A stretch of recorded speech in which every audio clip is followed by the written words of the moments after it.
Retirez cette ordure noire de mon bureau.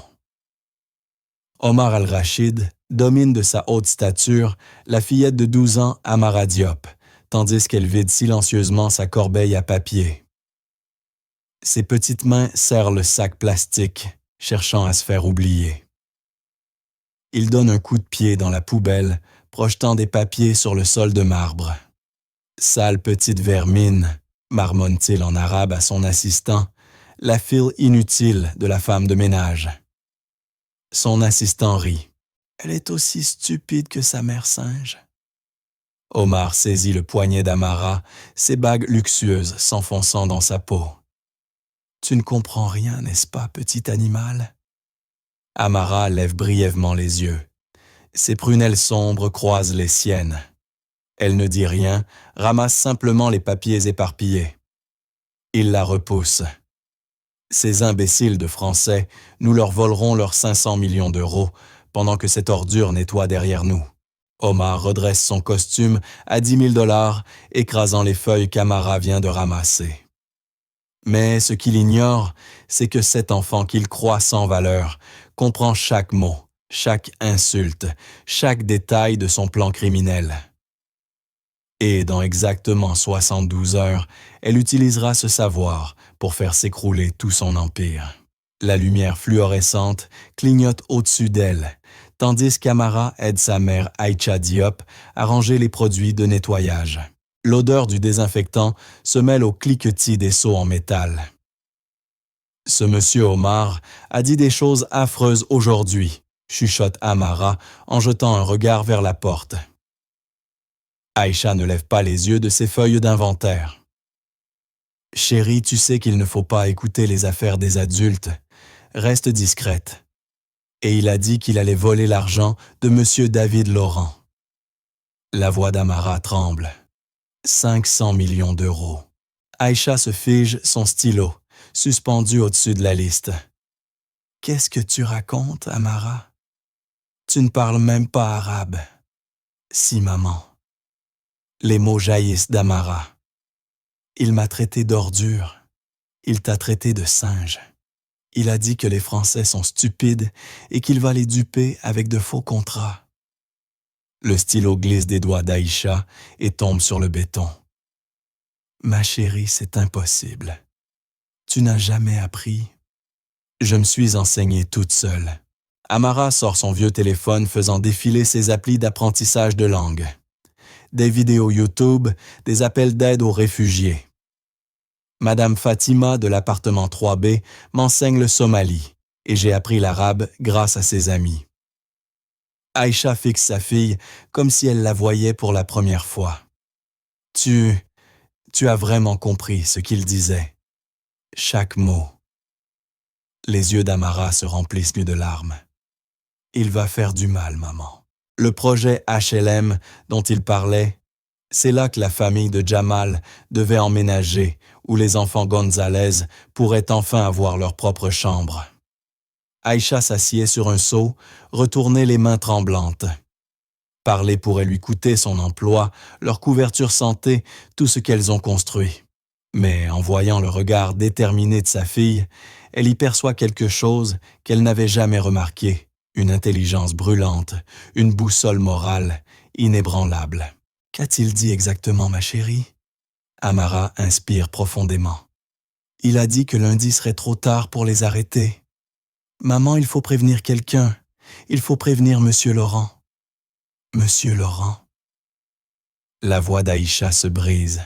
« Chérie, il ne nous écoutera pas. Nous sommes justes. » « Juste quoi, maman? » « Juste des femmes de ménage.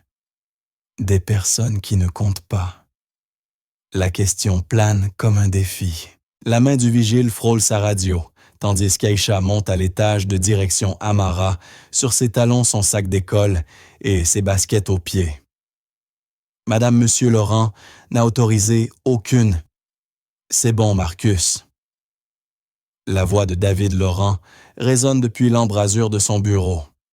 Il paraît intrigué, pas contrarié.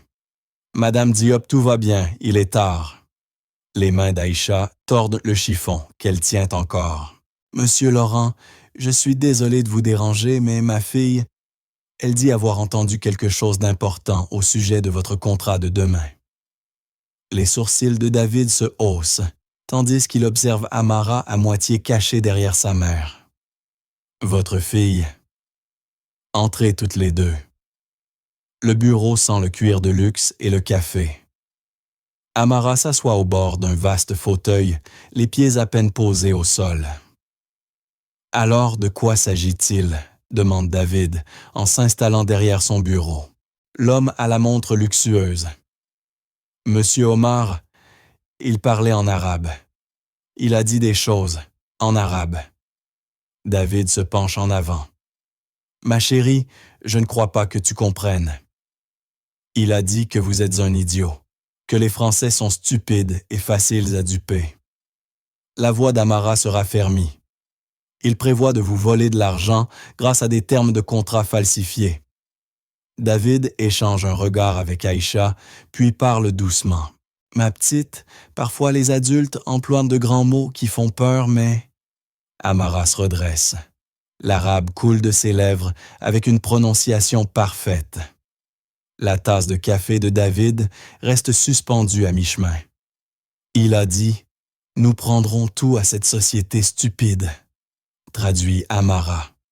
Puis elle ajoute « Son assistant a ri et a dit « Allah Arabia ». Elle repasse en français. Il pense que personne ici ne connaît l'arabe.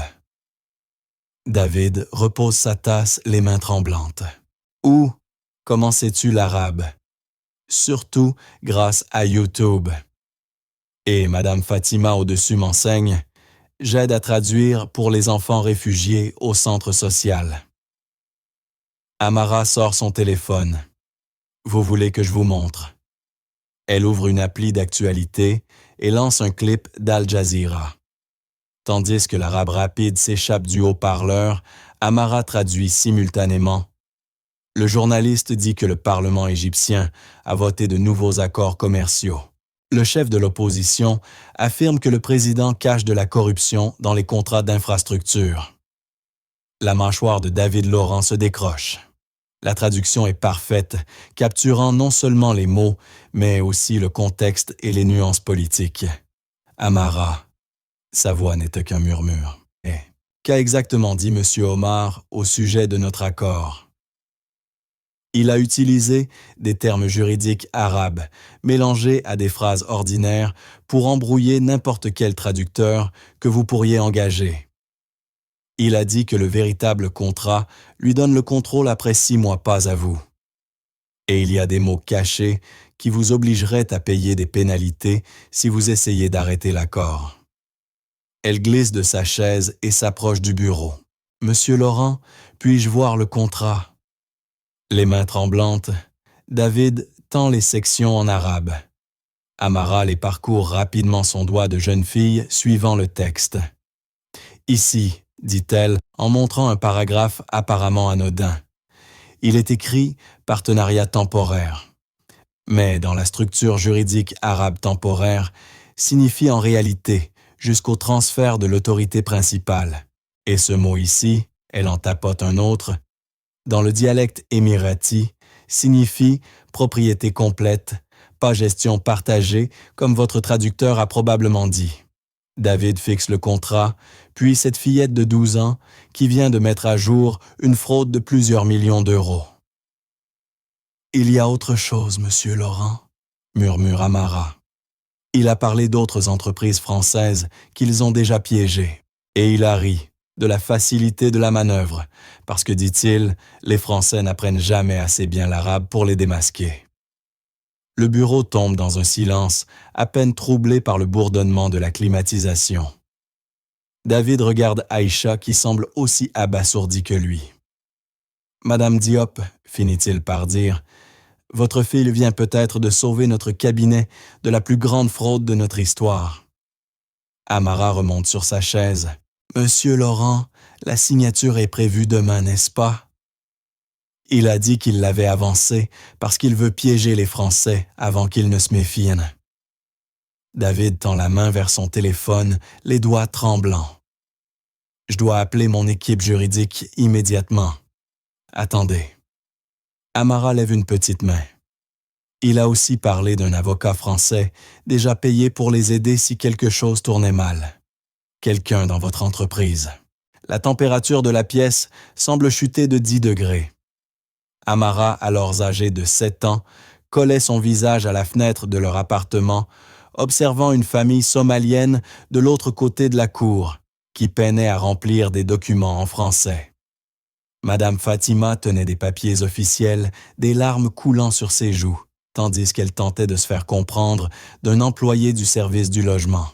« Maman, pourquoi elle pleure ?» avait demandé Amara. Aïcha avait serré sa fille contre elle. « Parfois, ma chérie, quand les gens ne parlent pas la même langue, ils ne peuvent pas obtenir l'aide dont ils ont besoin, même quand c'est urgent. » Ce soir-là, Amara téléchargea sa première application d'apprentissage des langues.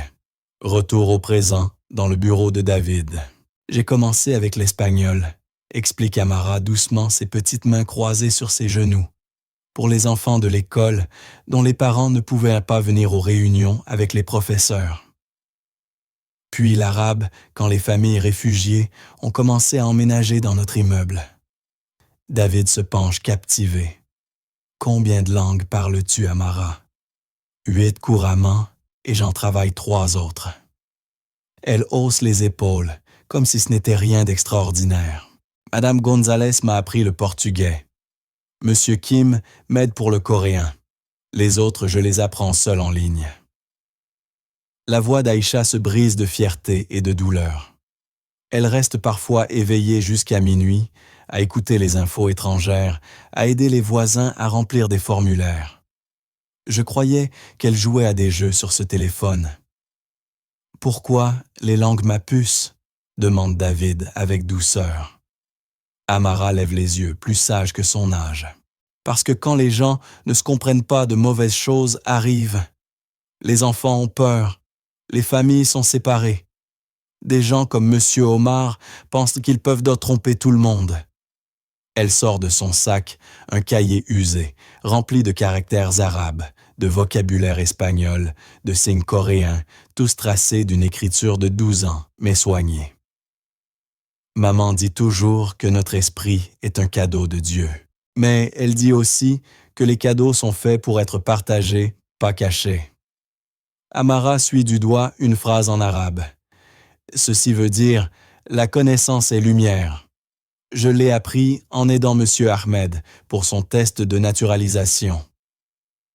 David examine le cahier émerveillé par la profondeur du travail.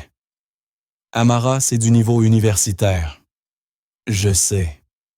Sa voix est posée, mais ferme. L'université coûte trop cher pour nous, alors j'apprends gratuitement et j'aide quand je peux. Aïcha essuie ses yeux. Ma fille enseigne le catéchisme du dimanche en 3 langues. Elle traduit pour les parents à la clinique. Je ne savais pas qu'elle était aussi brillante. Tu l'as toujours su, maman, murmure Amara. Tu ne savais juste pas que les autres finiraient par écouter. Lundi matin, devant la grande salle de conférence. J'ai besoin que tu sois mon arme secrète, chuchote David à Amara alors qu'ils se tiennent devant la vitre. Tu peux gérer ça. Amara hoche la tête, serrant son sac à dos. À l'intérieur, elle aperçoit Omar qui fait les 100 pas, en parlant rapidement au téléphone, bien sûr en arabe. Souviens-toi, tu n'es là qu'avec ta maman pendant qu'elle travaille. Agis comme une enfant normale. Tu peux le faire. Oui, monsieur. Mais ses mains tremblent, tandis qu'elle sort des cahiers de coloriage et des crayons de sa besace. David ouvre la porte. « Messieurs, je vous prie de m'excuser. Notre équipe de nettoyage doit terminer ici. Elles seront très discrètes. » Omar jette à peine un regard à Aïcha et Amara lorsqu'elles entrent. Pour lui, elles ne sont que du mobilier. Amara étale son matériel de coloriage, près du mur assez près pour tout entendre, mais assez loin pour sembler détachée. Elle commence à colorier un papillon des ailes roses et violettes, prenant forme, tandis qu'Omar poursuit sa conversation téléphonique.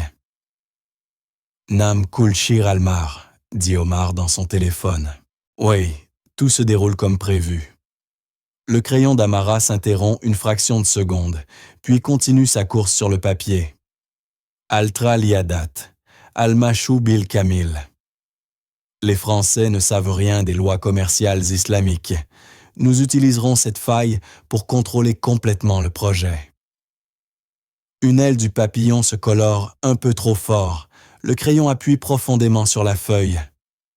L'assistant d'Omar entre et referme la porte derrière lui. Tu parles anglais d'une manière qui pourrait éveiller les soupçons. Loua al-Mashwil. Non, ils n'y comprennent rien. Mais il y a un petit problème. L'avocat que nous avons soudoyé dans l'entreprise dit que quelqu'un veut revoir les détails du projet. Amara attrape son crayon rouge et renverse accidentellement sa boîte. Les crayons roulent sur le sol de marbre. « Pardon », murmure-t-elle en se dépêchant de les ramasser. Omar et son assistant l'ignorent totalement. « Manua qui est-ce » demande l'assistant.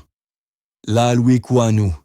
Je ne sais pas, mais nous le ferons céder ou nous le détruirons. » Le rire d'Omar est glacé. Les petites mains d'Amara se figent sur un crayon bleu. Et pour le projet HLM, c'est la plus belle partie. Nous prendrons le terrain et construirons des complexes de luxe pour les riches. Les pauvres de ce quartier se retrouveront sans abri. Le crayon bleu se brise dans la main d'Amara. Omar consulte sa montre hors de prix. Tout sera terminé. Quand les deux hommes sortent, Amara range lentement ses crayons.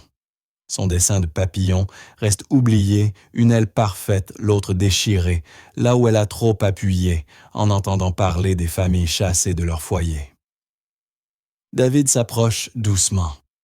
Alors, Amara lève les yeux, les larmes aux paupières. « Monsieur Laurent, c'est pire que nous ne le pensions, et nous n'avons plus beaucoup de temps. » Salle de conférence principale du cabinet, Laurent et associé, 30 minutes plus tard. David se tient devant ses associés principaux, Amara petite et silencieuse dans un large fauteuil à ses côtés.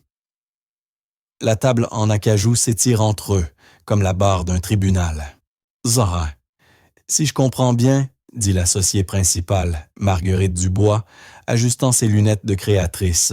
« Vous voulez retarder une transaction de 500 millions d'euros parce qu'un enfant prétend avoir surpris une conversation. » Marguerite, si vous vouliez simplement écouter ce qu'elle... Nous allons vraiment prendre des conseils juridiques de la fille d'une femme de ménage. Coupe l'associé Robert Lefebvre, sa voix dégoulinant de condescendance. C'est absurde. Elle a 12 ans. Les enfants déforment les choses, renchérit Dubois. Ils inventent des histoires pour attirer l'attention. Voilà ce qui arrive quand on laisse le personnel amener leurs enfants au travail. Les petites mains d'Amara se crispent sur ses genoux, mais elle reste silencieuse. « Mesdames, messieurs, » tente David, elle parle couramment l'arabe. Elle a compris. Oh, voyons.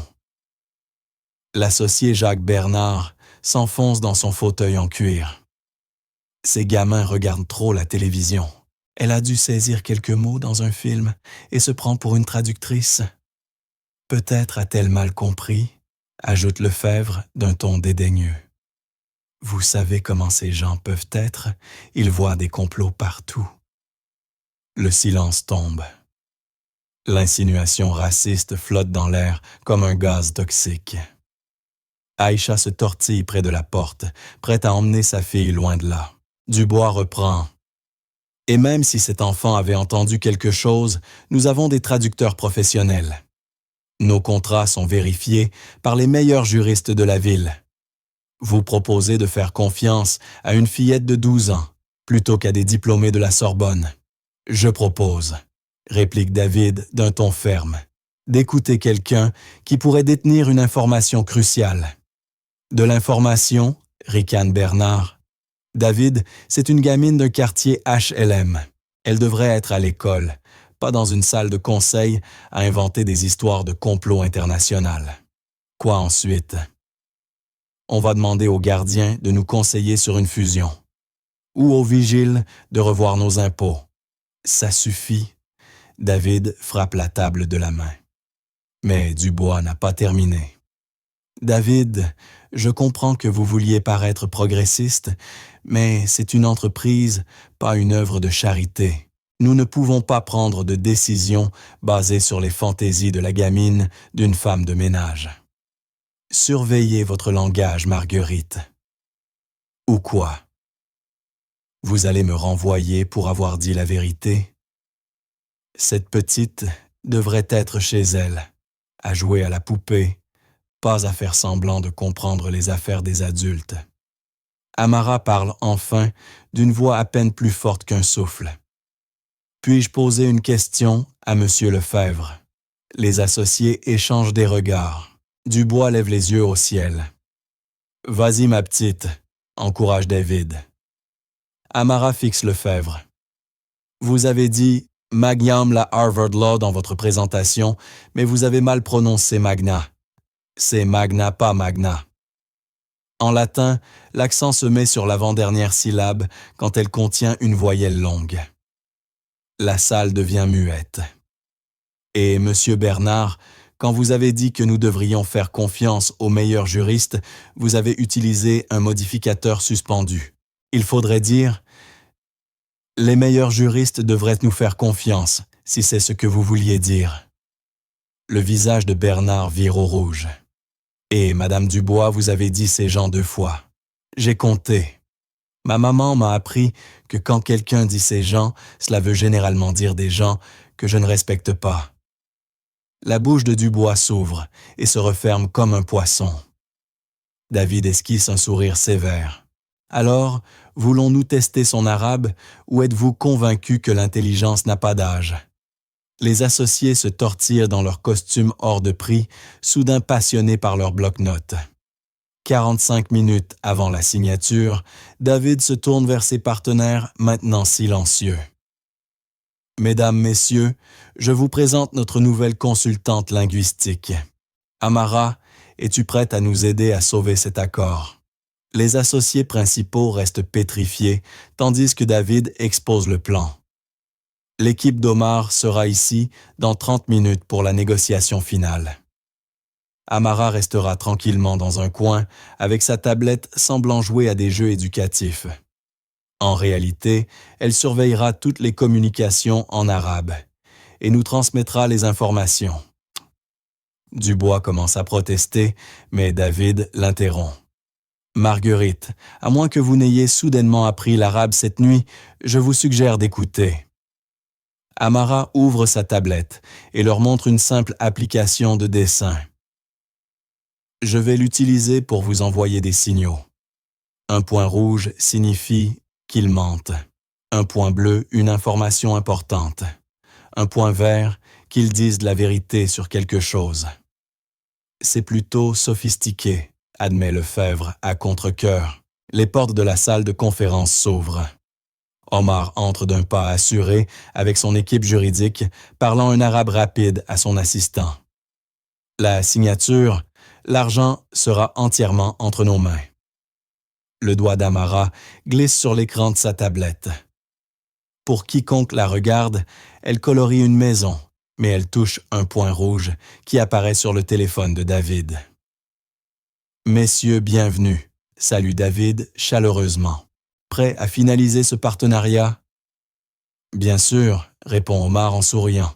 « Même si je dois dire que certaines clauses semblent très favorables à votre société. Peut-être trop. Ils les testent pour voir s'ils négocieront contre leurs propres intérêts. » Amara dessine vite un point bleu. David jette un coup d'œil à son téléphone. « En fait, Omar, je pense que les termes sont justes tels qu'ils sont rédigés. Partenariat 50-50, décision partagée, bénéfices équitablement répartis, structure classique de coentreprise internationale. » L'assistant d'Omar chuchote en arabe. Yabou al-Nuskafia, il semble qu'ils ne connaissent pas les clauses cachées. Point bleu sur l'écran de David. Cependant, poursuit David calmement, j'aimerais revoir la section 47B, une fois de plus, la structure de gestion de la filiale. Le visage d'Omar tressaillit. Cette section contient certaines de ses plus fines embuscades. Qui est Fiari Fadada? Comment le sait-il? Siffle-t-il à son assistant. Rouge, bleu, rouge, les points s'affichent sur l'écran de David, pendant qu'Amara manie son application de dessin comme un outil de renseignement sophistiqué. Y a-t-il un problème avec la section 47B? Demande innocemment David. Non, aucun problème, ment Omar avec aisance. Mais peut-être pourrions-nous discuter des modifications du calendrier? Il se lance dans une explication complexe, alternant français et arabe, pour semer la confusion. Mais Amara saisit chaque mot. Sa tablette montre à David un dessin simple, une horloge avec 6 mois barrés et 30 jours écrits à côté. Intéressant, murmure David. Donc, vous proposez d'accélérer le calendrier de 6 mois à 30 jours. C'est assez ambitieux. Omar se fige. Il n'a jamais mentionné de changement de délai en français. Kiev Samidalik, comment l'a-t-il entendu? Demande son assistant en arabe. La Adriajib Anakadarin. Je ne sais pas, mais nous devons être prudents. Les yeux d'Omar balayent la salle avec suspicion. Son regard passe sur Amara, qui semble complètement absorbée par un papillon sur sa tablette, juste une enfant jouant, pendant que les adultes font des affaires. « Monsieur Omar, dit David calmement, je pense que nous devons discuter de vos véritables conditions, toutes en détail. » Le sourire confiant d'Omar commence à se fissurer. « Comment David fait-il cela ?» chuchote Bernard à Dubois. « Je crois que nous devons des excuses à quelqu'un, » murmure-t-elle en observant le visage innocent d'Amara, toujours concentré sur son dessin. Bureau privé de David pendant la pause. David ferme la porte et s'assoit en face d'Amara dans le petit coin salon, loin du bureau imposant. Pour la première fois de la journée, il n'est plus un avocat puissant, mais une figure paternelle, parlant à une enfant remarquable. « Puis-je te dire quelque chose, Amara ?» Sa voix est douce, vulnérable. Quand j'avais ton âge, personne ne m'écoutait non plus. Amara lève les yeux de sa tablette surprise. J'ai grandi dans une caravane dans l'Ohio. Mon père réparait des voitures. Ma mère faisait le ménage comme ta maman. Le regard de David se perd dans le passé. J'ai été le premier de ma famille à aller à l'université. Tu sais ce que mon conseiller d'orientation au lycée m'a dit. Quoi? Que les enfants comme vous ne deviennent pas avocats, que vous deviez viser plus bas. David hoche la tête. J'ai été en colère pendant des années, mais j'ai fini par comprendre une chose. Être sous-estimé peut être un super pouvoir. Comment? Parce que quand les gens n'attendent rien de toi, tu peux les surprendre comme tu l'as fait aujourd'hui. David se penche. Mais, Amara, je veux que tu saches quelque chose d'important. Ce qui s'est passé dans cette salle de conférence, ce n'était pas seulement une affaire. Que voulez-vous dire? Ma fille Emma a ton âge. Elle est brillante. Pas autant que toi, mais brillante. Et parfois, elle rentre de l'école en pleurant, parce que les autres enfants se moquent d'elle, parce qu'elle lit trop, parce qu'elle connaît trop de réponses. Sa voix se brise légèrement. Si quelqu'un la rabaissait comme mes associés t'ont rabaissé aujourd'hui, j'en aurais le cœur brisé.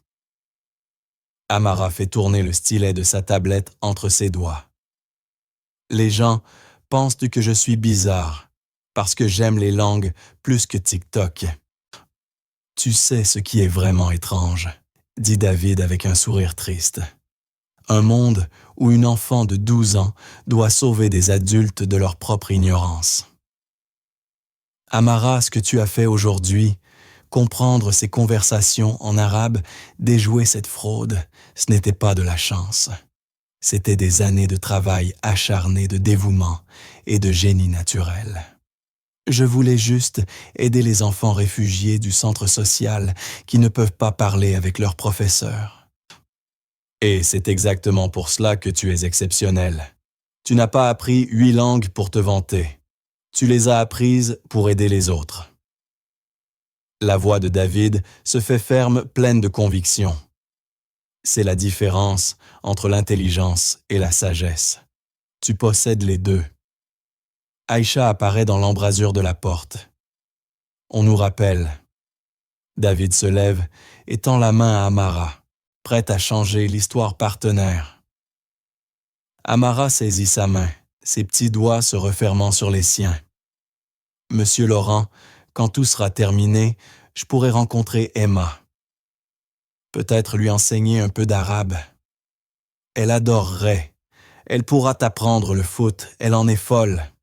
Pendant un instant, ils ne sont plus qu'un homme et une enfant, qui savent ce que signifie être sous-estimés, avançant ensemble vers la justice.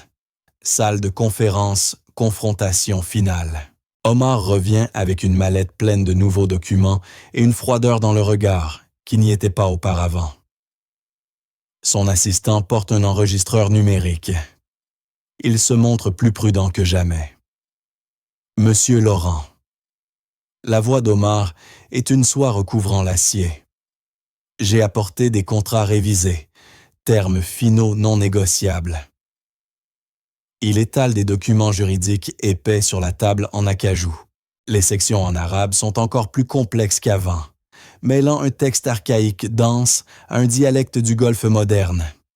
Ces documents exigent une signature immédiate. Les conditions du marché ont changé. David jette un regard à Amara, assise innocemment dans son coin, tablette en main. Pour Omar, elle n'est que du mobilier invisible. Bien sûr, mais j'aimerais que notre consultante linguistique examine d'abord les sections en arabe. Votre consultante. Les sourcils d'Omar se haussent. J'ignorais que vous aviez une expertise arabe en interne. Acquisition récente, répond David avec aisance. L'assistant d'Omar chuchote avec urgence. Al-Maoua, devons-nous nous inquiéter? Non, leur avocat arabe n'est pas ici aujourd'hui, et ils ne peuvent pas comprendre l'ancienne langue que j'ai utilisée. Le doigt d'Amara trace un cercle nonchalant sur sa tablette. Elle dessine des fleurs croîtons, mais le téléphone de David affiche un point rouge. Ces contrats, poursuit Omar en français, reflètent les termes standards d'une coentreprise internationale, période de transition de 60 jours, supervision partagée, distribution équitable des bénéfices. Ces mots paraissent raisonnables professionnels. Mais en arabe, il dit à son assistant « Al-Nas al-Haki lana als ». Le texte réel nous donne le contrôle complet après seulement 30 jours. Et lorsqu'ils tenteront de rompre le contrat, ils paieront 200 millions d'euros de pénalité. Point bleu, point rouge. Point bleu sur l'écran de David. Amara dessine ce qui semble être une maison avec des chiffres 30 jours et 200 millions. Intéressant ce calendrier, songe David en étudiant la version française. Je vois mentionner 60 jours ici, mais je suis curieux des mécanismes d'application. Omar se fige. La version française indique clairement 60 jours. Comment c'est-il pour les 30 jours? Siffle l'assistant en arabe. Ruban. Tais-toi. Peut-être un simple hasard. Point rouge sur le téléphone de David. Monsieur Omar, pourriez-vous préciser la structure des pénalités? Le texte arabe semble assez détaillé. La confiance d'Omar se fissure. Quelle pénalité? Les 200 millions d'euros de dommages-intérêts prévus à la section 73C du texte arabe. La température de la salle chute brutalement. Le visage d'Omar pâlit. Ada Mostlaust. C'est impossible. Ils ne peuvent pas lire l'arabe à ce niveau. Yajib ana yakun hunaka jasus. Il doit y avoir un espion. Sur l'écran de David, les points rouges et bleus clignotent frénétiquement. Les yeux d'Omar balayèrent la pièce comme un prédateur en quête de proie. Il passe sur les associés principaux, les assistants juridiques, David lui-même, puis se pose sur Amara. La petite fille est assise tranquillement coloriant ce qui semble être un arc-en-ciel sur sa tablette, totalement absorbée par son dessin enfantin. Omar la fixe longuement soupçonneux. Puis il s'avance vers sa chaise. « Petite fille », sa voix est faussement douce. « Qu'est-ce que tu dessines ?»« Un arc-en-ciel. »« Oui, monsieur, » répond Amara, sans lever les yeux, continuant à colorier. « Ma ismuki ayatua al-fatal sugira. Quel est ton nom, petite ?» La question est un piège. Si elle comprend, elle réagira. Amara continue à colorier, ne montrant aucun signe d'avoir compris. Alou Ibina Alzak. Tu aimes les arcs-en-ciel. Toujours aucune réaction. Omar se détend légèrement. Juste une enfant stupide après tout. Mais il remarque alors quelque chose, le crayon d'Amara s'est arrêté une fraction de seconde lorsqu'il a parlé arabe. Atakoulou Anahal ta femme. Tu es sûr qu'elle ne comprend pas, demande-t-il à son assistant. Cette fois, la main d'Amara tremble clairement. Les yeux d'Omar se plissent. Il s'accroupit à hauteur de son regard, son costume coûteux frôlant le sol. Ayata Al-Fat, tu nous comprends, n'est-ce pas? Amara lève de grands yeux innocents. Vous me parlez, monsieur. Je ne parle pas espagnol. Arabe, enfant. Arabe. Oh non, je parle seulement français et un peu d'espagnol de l'école. Mais Omar perçoit quelque chose dans ses yeux, une lueur d'intelligence, de compréhension. Minki antruji minadihi alura halan. Je veux que tu quittes cette salle immédiatement. Amara cligne des yeux, feignant la confusion. Maman, appelle-t-elle, mais Omar n'est pas dupe. Il a passé des décennies à lire les gens, à détecter les mensonges, à reconnaître les menaces. Monsieur Laurent. Sa voix devient glaciale. Je veux que cet enfant quitte la pièce maintenant. Omar, elle est juste. Omar abat la main sur la table. Je ne conduirai pas de négociation en présence de personnes non autorisées, surtout pas. Son regard rempli de venin se tourne vers Amara. D'observateur indésirable. La mâchoire de David se contracte. Elle reste. Alors, nous n'avons pas d'accord. Omar commence à rassembler ses documents. Le moment de vérité. Des millions d'euros sont en jeu. L'avenir entier du cabinet repose sur la prochaine décision de David. Il regarde Amara, cette courageuse fillette qui a tout risqué pour révéler la vérité. Amara, dit clairement David, veux-tu dire à M. Omar en arabe exactement ce que tu l'as entendu dire au sujet de la clause des 200 millions d'euros de pénalité? La salle devient silencieuse comme une tombe. Le visage d'Omar blanchit comme du papier. Amara se lève, le regarde droit dans les yeux et parle un arabe limpide, parfait. Je vous ai entendu dire que le véritable texte vous donne le contrôle total après seulement 30 jours et que les Français paieront 200 millions d'euros de pénalité s'ils essaient de rompre le contrat. Omar recule, comme frappé d'une balle. La petite noire stupide vient de détruire tout son empire criminel. Salle de conférence, le renversement dramatique. Le silence s'étire comme un fil, prêt à se rompre. Omar fixe Amara comme si elle venait de se matérialiser. Elle n'est plus invisible, plus négligeable, plus une simple enfant. Hada must heal, c'est impossible. Les mots s'échappent de ses lèvres comme un râle. Amara avance sa tablette serrée dans ses petites mains et s'adresse à la salle d'une voix claire et assurée. Monsieur Omar a parlé arabe tout ce temps, parce qu'il pensait qu'aucun de vous ne pouvait le comprendre. Il m'a traité d'ordure noire, de sale vermine d'immondice sans valeur. Il a traité ma mère de singe. Il a dit « Les Français sont stupides et faciles à duper ». Sa voix gagne en force à chaque phrase. Mais pire que les insultes, il prévoyait de voler 500 millions d'euros par un langage contractuel frauduleux.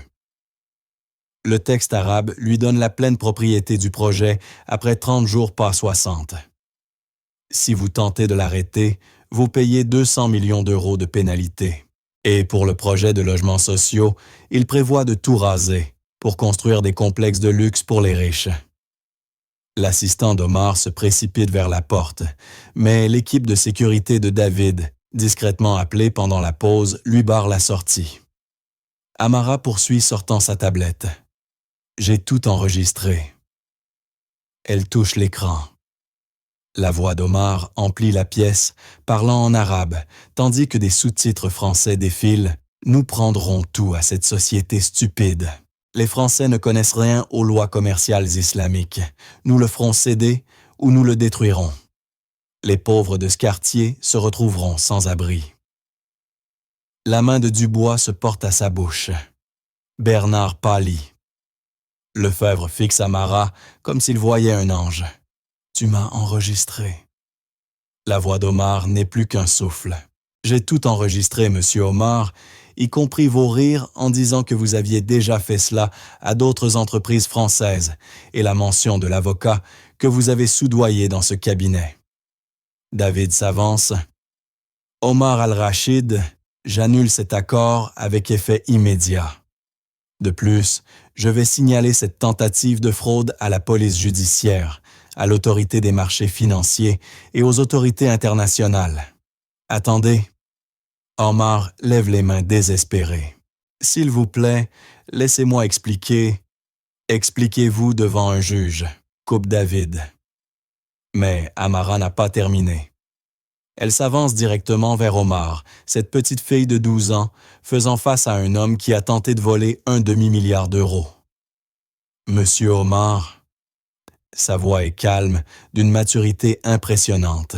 « Vous souvenez-vous de ce que vous m'avez dit quand je nettoyais votre corbeille? » La bouche d'Omar s'ouvre et se referme muette. « Vous m'avez traité d'ordure noire, vous avez ordonné qu'on me retire de votre vue. Vous avez renversé mes affaires de nettoyage. Vous avez serré mon poignet si fort qu'il en porte encore la marque. » Elle lève son bras mince, montrant les légères ecchymoses laissées par ses bagues. « Mais vous savez ce qui est ironique. Pendant que vous pensiez que je ne valais rien, moi, je sauvais 500 millions d'euros et protégeais des centaines de familles de la perte de leur logement. » Ces mots frappent Omar comme des coups. La voix d'Amara porte désormais l'autorité tranquille de la justice absolue. Tout le monde saura qu'une fillette de 12 ans, que vous avez traitée d'ordure, a été assez intelligente pour arrêter toute votre opération criminelle. Omar s'effondre sur une chaise, son empire s'écroulant autour de lui. David pose une main sur l'épaule d'Amara. « Mesdames et messieurs, je vous présente Dr Amara Diop, la plus jeune consultante linguistique en chef de l'histoire juridique, et la personne qui vient de sauver notre cabinet de la plus grande tentative de fraude que nous ayons jamais connue. » La salle éclate en applaudissements d'abord timides, puis tonitruants. Dubois se lève. « Amara, je ne sais pas comment m'excuser pour ce que j'ai dit tout à l'heure. Vous avez montré plus d'intelligence et de courage en une matinée que je n'en ai montré dans toute ma carrière. » Bernard hoche vigoureusement la tête. « Le Conseil doit être informé immédiatement. Nous devons créer un programme officiel de reconnaissance. » « Déjà fait, » interrompt David. Il sort un document officiel. Et à compter de maintenant, Amara Diop est nommée consultante linguistique jeunesse en chef avec un soutien éducatif complet, son propre bureau et une rémunération à la hauteur de la valeur qu'elle a apportée à ce cabinet. Aïcha s'avance les larmes aux yeux. « Monsieur Laurent, nous ne pouvons pas. C'est trop. » « Madame Diop, » répond David avec un profond respect. « Votre fille n'a pas seulement sauvé notre cabinet, elle a mis au jour une fraude internationale qui aurait pu nuire à d'innombrables familles. Ce n'est pas de la charité. C'est la juste rétribution d'un service qu'aucune somme ne pourrait réellement couvrir. » Chen s'approche d'Amara avec hésitation. « Puis-je vous serrer la main? » Je n'ai jamais rencontré quelqu'un comme vous. Alors qu'Amara serre la main de son associé, ces mêmes personnes qui l'avaient traitée de menteuse et de fabulatrice une heure plus tôt, Omar tente une dernière supplication. « S'il vous plaît, implore-t-il David, j'ai une famille, des enfants. Si cela devient public, je perdrai tout. » Amara se tourne vers lui et pendant un instant, la compassion de ses 12 ans transparaît. « Monsieur Omar, j'espère que vos enfants n'auront jamais à entendre des adultes leur dire qu'ils ne valent rien à cause de leur apparence ou de leurs origines. J'espère qu'ils n'auront jamais à prouver qu'ils sont assez intelligents pour exister dans la même pièce que vous. Sa bienveillance est plus dévastatrice que n'importe quelle accusation. Mais vous avez essayé de voler de l'argent destiné à construire des logements pour des enfants comme moi. Vous avez tenté de nuire à ma communauté, à mes amis, à mes voisins. Alors non, je ne peux pas vous aider maintenant. » Le téléphone de David vibre envahi par les notifications. Les médias s'emparent déjà de l'histoire. Une génie de 12 ans déjoue une fraude d'1 demi-milliard d'euros. La fille de la femme de ménage sauve un grand cabinet d'avocats. Une enfant prodige ridiculise un criminel international. David s'agenouille pour être à la hauteur d'Amara. Il y aura des journalistes, des interviews, peut-être même des propositions de livres. Mais je veux que tu saches que tu n'as jamais à devenir le symbole ou la porte-parole de qui que ce soit. Tu es d'abord une enfant, ensuite une génie. Est-ce que je peux toujours aider les enfants réfugiés pour la traduction? Tu peux faire tout ce qui te rend heureuse. Dubois s'éclaircit la gorge mal à l'aise. Amara, accepterais-tu de nous enseigner à certains d'entre nous un peu d'arabe? Je me rends compte que nous avons d'énormes lacunes dans nos compétences internationales. Amara lève les yeux vers la femme qui, quelques heures plus tôt, l'avait traitée de « gamine de femme de ménage ». Bien sûr, Madame Dubois, apprendre de nouvelles langues est amusant. Même les adultes peuvent y arriver s'ils essaient vraiment. L'innocence douce de cette réponse, dénuée de toute rancune, malgré la cruauté précédente, fait monter les larmes aux yeux de Dubois. Alors que des agents de la police judiciaire arrivent pour arrêter Omar et son assistant Amara, s'assied dans le grand fauteuil de David, derrière la massive table en acajou. Son frêle corps d'enfant paraît minuscule dans ce décor d'exécutif, mais sa présence domine toute la pièce. Le ordure qu'Omar voulait balayer est devenue la personne la plus puissante du bâtiment, et elle n'a que 12 ans. 1 an plus tard, Laurent est un associé. Sur la plaque de la porte du bureau, on peut lire « Dr Amara Diop, consultante linguistique, jeunesse en chef ». À l'intérieur, Amara, désormais âgée de 13 ans, est assise à un petit bureau d'enfant, à côté d'un bureau ordinaire, passant en revue des documents en 5 langues différentes. Tandis que ses devoirs de calcul avancés, dignes d'élèves de lycée, reposent à côté. Les murs de son bureau affichent des certificats de reconnaissance de la police judiciaire, du ministère de l'Europe et des Affaires étrangères et de 3 universités, lui proposant une admission anticipée.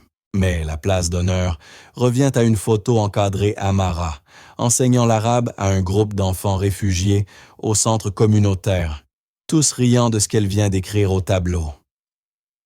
Un léger coup frappe la porte. David entre accompagné d'une jeune fille, qui lui ressemble beaucoup.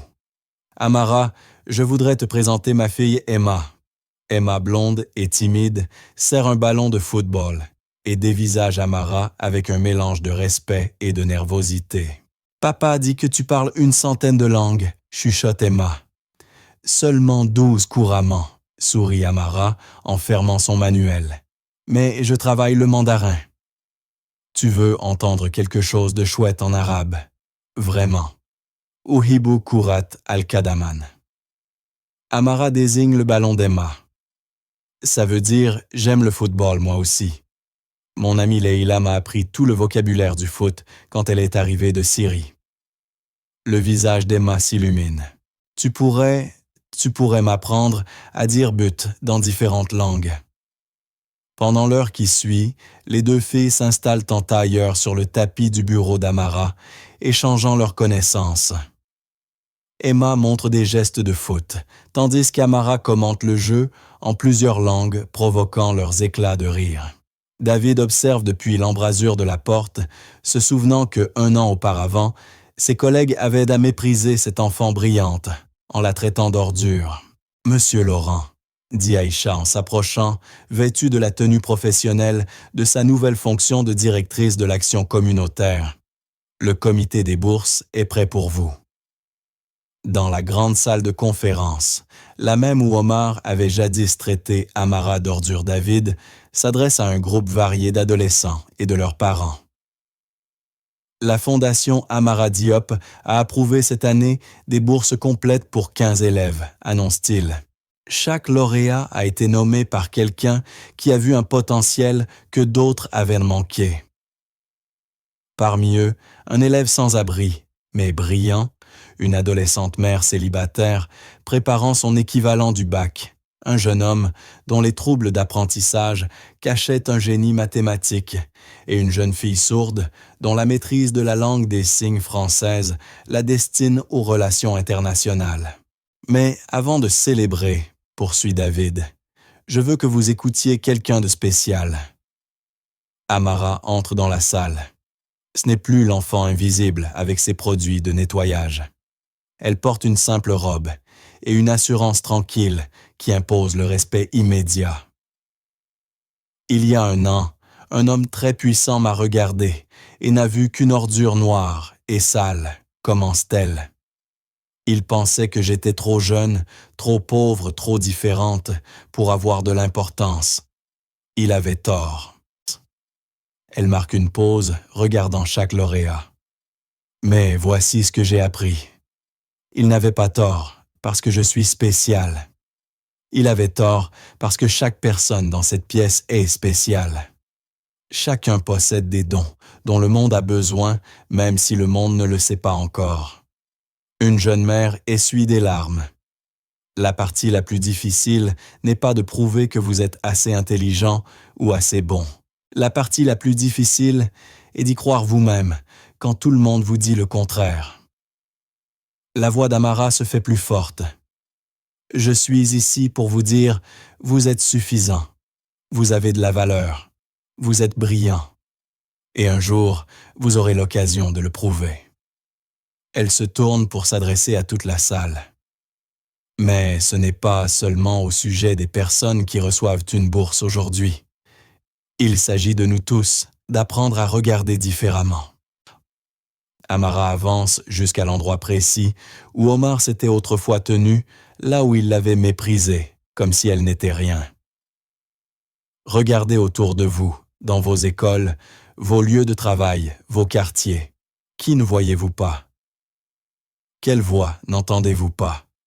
Quel potentiel ignorez-vous parce qu'il ne correspond pas à l'image que vous vous faites du génie? La salle est totalement silencieuse, suspendue à chaque mot de cette adolescente de 13 ans qui a tout changé. La prochaine fois que vous verrez quelqu'un faire le ménage dans un bureau, demandez-vous quelle langue parle-t-il. La prochaine fois que vous croiserez un enfant assis tranquillement dans un coin, demandez-vous à quoi pense-t-il. La prochaine fois que quelqu'un vous paraîtra différent de vous, demandez-vous qu'a-t-il à m'apprendre. Amara marque une pause au bout de la grande table de conférence. Parce que voici la vérité qu'il m'a fallu 13 ans pour comprendre, le talent ne porte pas de costume hors de prix. L'intelligence n'a pas besoin de diplôme universitaire. La sagesse n'exige pas des rides. Et la valeur d'une personne n'a rien à voir avec la taille de son salaire. Elle regarde directement la caméra qui enregistre ce moment pour le site de la Fondation. Alors, je vous le demande. Oui, vous qui regardez ceci, qu'allez-vous faire différemment demain? Allez-vous remarquer quelqu'un que vous ignoriez? Allez-vous écouter quelqu'un que vous écartiez? Allez-vous voir du potentiel là où d'autres ne voient que des problèmes? Amara sourit ce même sourire discret qu'elle avait lorsqu'Omar l'avait sous-estimé pour la première fois. parce que quelque part, il y a un autre enfant comme moi, assis tranquillement dans un coin, comprenant plus que vous ne l'imaginez et qui attend que quelqu'un comme vous le remarque. Elle s'interrompt une dernière fois. Ne le faites pas attendre trop longtemps. Partagez votre histoire de potentiel caché dans les commentaires ci-dessous. Aimez cette vidéo si vous croyez que le talent existe partout. Abonnez-vous pour découvrir d'autres histoires de personnes qui ont changé le monde, simplement en étant exactement ce qu'elles étaient destinées à être. Et souvenez-vous, vous ne savez jamais qui pourrait être en train d'écouter.